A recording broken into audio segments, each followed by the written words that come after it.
High everyone, आज मसँग हुनुहुन्छ मेरो आमा र मेरो भदै। अनि हामी चाहिँ लाग्यौँ वृद्धाश्रमतर्फ। र हामी वृद्धाश्रम जाँदाखेरि चाहिँ बेलुका बेलुकाखेरि गएको थियौँ र फलफुल दोकानमा फलफुल किनेर फलफुल दोकानको आन्टीले चाहिँ कोला पनि दिनुभयो अनि मेरो भदैले चाहिँ खाँदैछ कोला। अनि हामी लाग्यौँ वृद्धाश्रमतिर।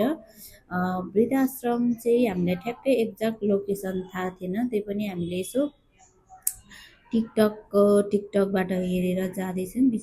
वृद्धाश्रमको बोर्ड देखिहाल्यौँ र वृद्धाश्रमदेखि भित्र छिर्यौँ, तर यो गल्लीदेखि अब कुन साइड लाग्ने भन्ने कुरा चाहिँ थाहा थिएन।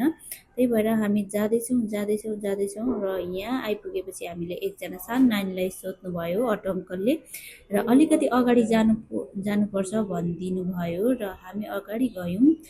र अगाडि गइसकेपछि टक्कसँगले वृद्धाश्रमको हामीले बोर्ड देख्यौँ र बोर्ड देखिसकेपछि हामी यता लेफ्ट साइडतिर लाग्यौँ र ट्याक्क लेफ्ट साइड लाग्न बित्तिकै वृद्धाश्रमको अफिस आइपुग्यौँ। त्यहाँ आइपुगेपछि हामीले हाम्री आमालाई बिस्तारै झर्नु भनेर मैले भने र यता अटो ड्राइभर दाइलाई चाहिँ पैसा बुझाउँदैछु म चाहिँ।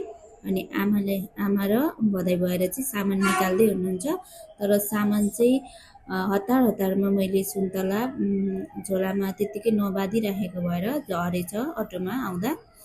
त्यही भएर भेला गर्न अलिकति टाइम लाग्यो। अनि भेला गरेर फेरि राख्यौँ हामीले लिएको सामानहरू। अनि यो सामानहरू हामीले कता राख्ने भन्दाखेरि उहाँ अगाडि उभिराख्नु भएको बुवाले चाहिँ यहाँ लिएर राख्नु भनेर टेबल देखाइदिँदै हुनुहुन्थ्यो।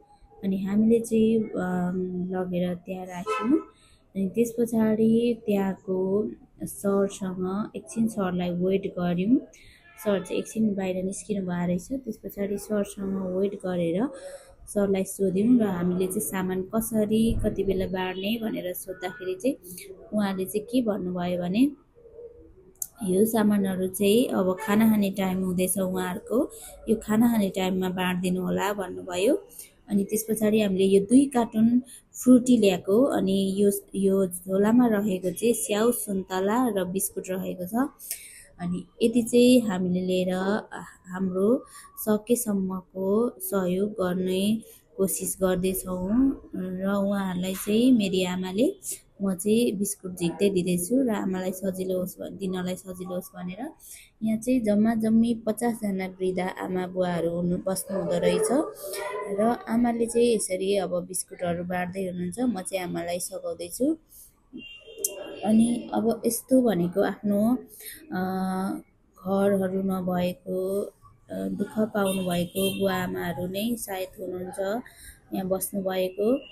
र उहाँहरूलाई हेर्दाखेरि एकदमै मन कस्तो अब यति सहयोग गर्नु पाउँदा नि मन ढुक्क आनन्द लाग्ने है।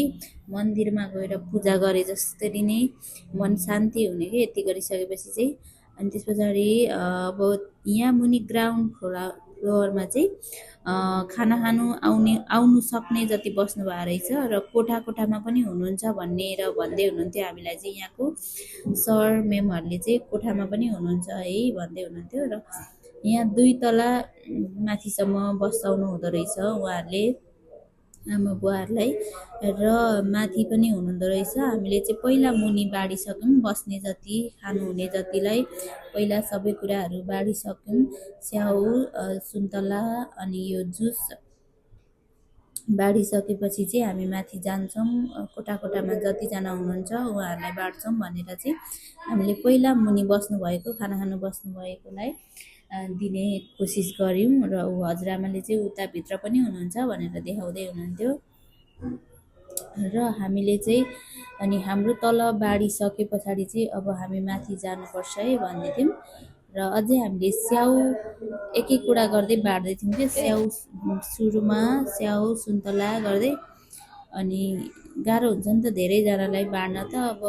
अनि त्यही भएर यसरी अब बाँड्दा कसैलाई नछुट्नुहोस् भनेर यसरी स्याउ सुन्तला पालो गर्दै बाँड्दै थियौँ। हामी चाहिँ बाँड्दै हामीले एकदमै लामो भिडियो भएछ र तपाईँहरूलाई पार्ट 1 पार्ट 2 गर्दै अब जोड्ने बेला भयो है हाम्रो भिडियो चाहिँ। अनि यसरी बाँड्दै जाँदाखेरि चाहिँ सबैजनालाई पुर्याउनु यतिसम्म चाहिँ हामीले कोसिस गऱ्यौँ है।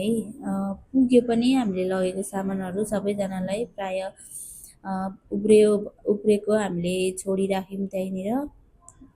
र कोठामा भएको वृद्ध आमा बुवाहरूलाई पनि हामीले दिएको छौँ अर्को पार्टमा है, देख्न सक्नुहुन्छ। भित्र पसेर हामीले यहाँनिर भित्र रहनुभएको आमा बुवाहरूलाई पनि यसरी नछुटाइकन कसैलाई पनि नछुटोस् भनेर दिने कोसिस गऱ्यौँ।